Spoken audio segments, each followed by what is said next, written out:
This is the last episode. Oui.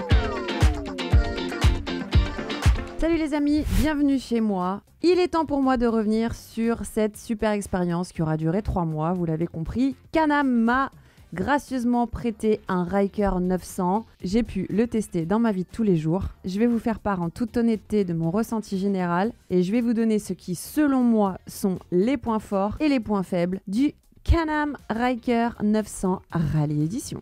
Alors juste avant de rentrer dans les détails, je voudrais remettre cette vidéo dans son contexte. Il y a 3 autres épisodes qui sont disponibles sur ma chaîne YouTube et sur le site de Can-Am dans lesquels vous allez pouvoir voir en détail mon expérience sur le Ryker. Mais si jamais je devais faire un récap rapide de qui je suis, à noter, je n'ai pas mon permis moto, je ne veux pas le passer, c'est un détail important. Ma seule expérience en 2 roues, c'était sur mon scoot en 125 et elle s'est mal terminée.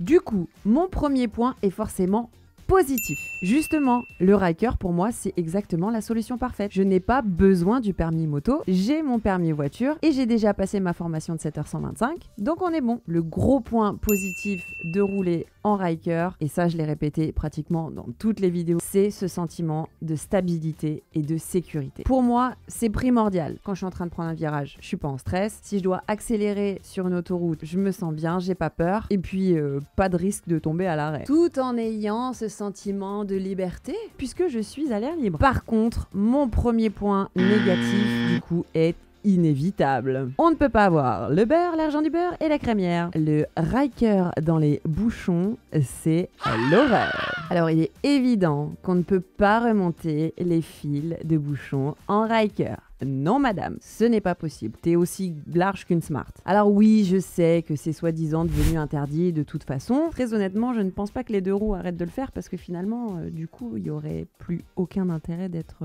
en 2 roues.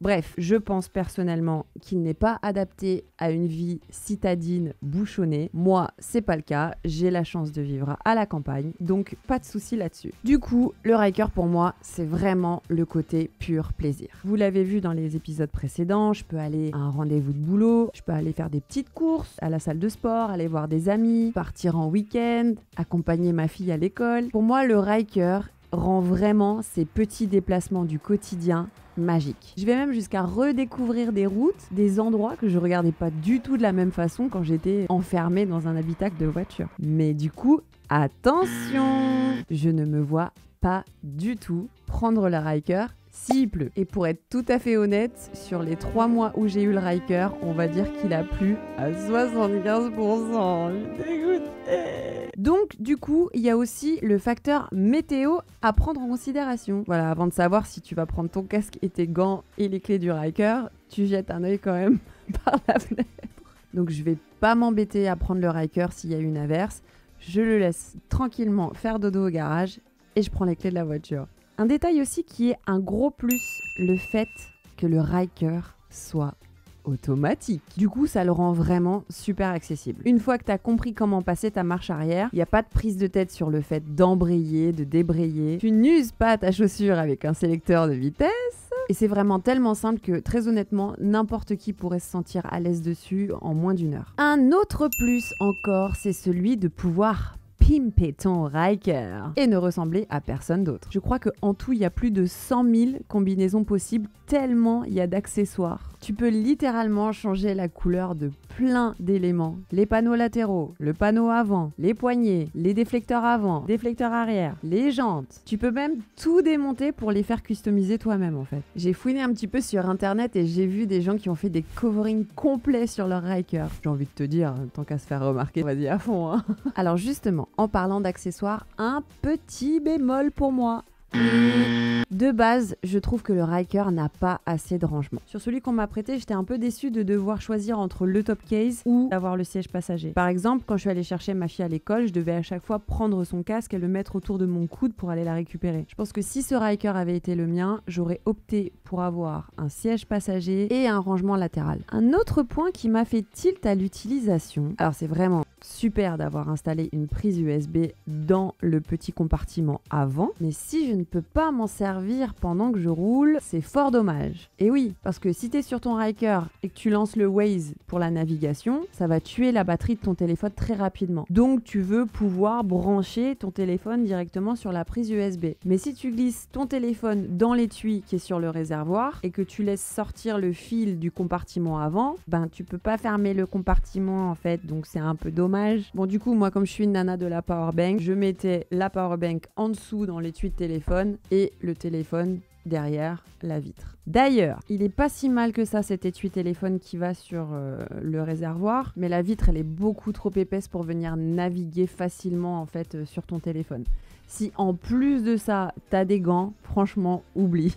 Moi, à chaque fois, j'ai dû retirer mon gant pour réajuster la navigation. Bon, ça va, je le faisais à l'arrêt. Donc, à choisir, encore une fois, je pense que j'aurais opté pour un accessoire où je peux poser le téléphone sur le guidon. Si jamais il pleut pas, évidemment. Un autre point positif, c'est la vitesse à laquelle tu peux changer tes accessoires. Mettre un top case, enlever le top case, mettre un siège passager, t'as besoin d'aucun outil, ça va super vite. Mais du coup, ce qui me mène au point négatif de ce point positif. Si c'est si facile à poser, ça peut être aussi très facile à taxer. Si jamais j'étais allée à Paris et que le Ryker était resté pendant longtemps garé, j'aurais détaché le top case et je l'aurais emmené avec moi en fait. Selon mon ressenti personnel, je pense qu'il faut avoir un garage fermé pour dormir tranquille la nuit et investir aussi peut-être dans une alarme qui sonne si toutefois le Ryker est secoué. Un autre point aussi que j'ai remarqué, alors ça c'est encore une fois vraiment mon ressenti personnel, quand j'ai embarqué ma fille avec moi sur le Ryker, j'ai trouvé ça top, évidemment extrêmement légère, mais quand j'ai embarqué des potes ou des gens qui étaient quand même beaucoup plus lourds, j'ai un peu moins kiffé, surtout ceux qui sont pas forcément habitués et qui ne suivent pas forcément le mouvement quand tu prends un rond-point. En réalité, je pense que le Ryker, c'est vraiment un petit kiff perso. Alors, un autre point positif indéniable, franchement, c'est son look. Il envoie du lourd, grave. Quand j'ai regardé les images qu'on avait faites au drone, j'ai compris vraiment pourquoi le Y, il est mis en avant sur le logo. C'est vraiment parce qu'il a cette forme. Et vu du ciel, on dirait vraiment un scorpion qui se déplace à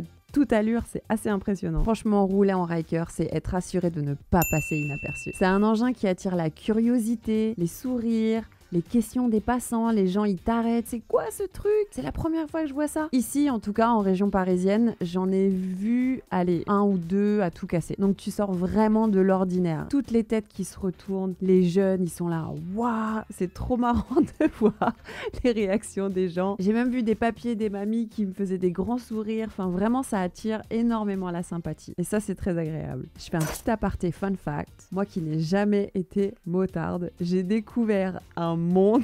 C'est trop marrant parce que en fait, c'était la première fois que je voyais des motards me saluer. Tu sais, les motards entre eux, ils se disent bonjour. Au début, j'ai cru que c'était quelqu'un que je connaissais, je comprenais pas. Il y en a qui vont te dire bonjour, et puis il y en a qui vont se dire ah ouais non, c'est trois roues, il fait pas partie du gang. Donc en fait, ça développe un espèce de stress, tu sais pas si la personne va te dire bonjour ou pas. Du coup, moi j'ai opté pour le fait d'attendre de voir si le motard me salue, parce que j'ai juste pas envie de me prendre un vent en fait. Un autre point vraiment positif et qui fait que je me sens en sécurité, c'est sa puissance. Le fait de pouvoir déboîter et dépasser et avoir de la reprise, pour moi, c'est aussi se sentir en sécurité. Alors pour info, moi, on m'a prêté le Rally Edition, c'est un 900 qui développe 82 chevaux, mais la version d'entrée de gamme, c'est un 600 qui développe 50 chevaux. Maintenant, on va parler de son autonomie. Bah évidemment, si tu es en mode rallye ou en mode sport, ça va baisser très vite. Un plein coûte en moyenne 20 € et il est évident que si je roule en version éco, je vais pouvoir faire beaucoup plus de bornes que si je suis en mode sport. En globalité, sur les 3 mois, il me semble que j'ai fait aux alentours de 8 litres au 100. Et je ne pourrais pas finir cette vidéo sans parler de son prix. Le Ryker est un super ticket d'entrée dans le monde Can-Am et le monde du 3 roues. 9 999 € pour la version de base. Ça reste une somme, c'est vrai, mais c'est quand même tout à fait raisonnable, vu son style, vu la qualité de fabrication, le moteur, le concept et la technologie embarquée. Et ce qui est bien, c'est qu'en fonction de ton budget, tu vas pouvoir rajouter des accessoires au fur et à mesure. Donc dis-toi que tout tes Noël, tes anniversaires, la Saint-Valentin, tout va y passer. Voilà, mon expérience en Ryker, c'est terminé et vous l'avez compris, elle est en résumé très positive. Je voudrais juste rajouter un dernier point que j'ai vu dans pas mal de vidéos. Je ne suis pas du tout d'accord avec les motards qui critiquent cet engin. Ouais, t'as que les mauvais côtés de la voiture et les mauvais côtés de la moto. Une moto, c'est une moto.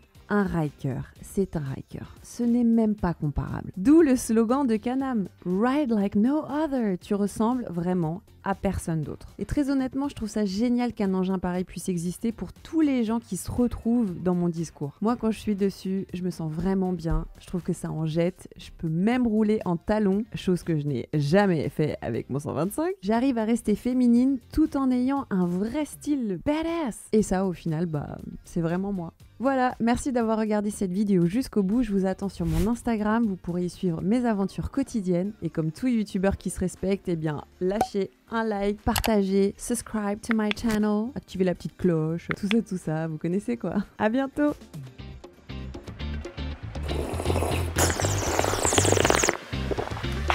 Tu veux de la SMR? En voici, en voilà. Bêtisier. J'ai tout donné. J'ai tout donné, bébé. Allez. Je sais pas quoi dire. Aujourd'hui, je m'apprête à passer une journée...